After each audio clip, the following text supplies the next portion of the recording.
નમસ્કાર ભાઈઓ તથા બહેનો, વિડીયોમાં તમારું સ્વાગત છે।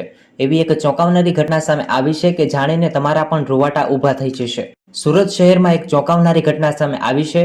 અડાજણમાં 14 વર્ષની કિશોરી સાથે સાવકા પિતા, કાકા અને બે બીજા લોકોએ મળી અને આ દીકરી પર દુષ્કર્મ આચર્યું છે। આરોપીઓના નામ પણ સામે આવ્યા છે। વત્સલ્ય મહેતા જે તેમના કાકા છે, નીરજ માઉચી જે તેમના સંબંધી અને પ્રજ્ઞેશ મહેતા જે તેમના સાવકા પિતા। ખરેખર આ લોકો દ્વારા દીકરી પર એમ કહેવાય કે દુષ્કર્મ આચરવામાં આવ્યું છે। મોટા સમાચાર સામે આવ્યા છે।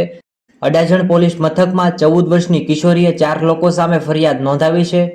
પોલીસે બાળકીની ફરિયાદના આધારે 4 લોકો સામે દુષ્કર્મનો ગુનો નોંધી અને આગળની તપાસ કરી રહી છે।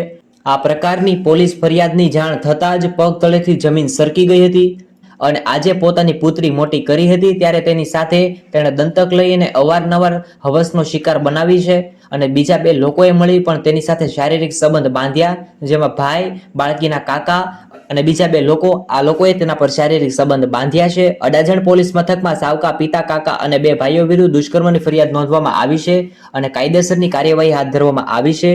તો દોસ્તો, આ વિડીયો અહીં સમાપ્ત થાય છે।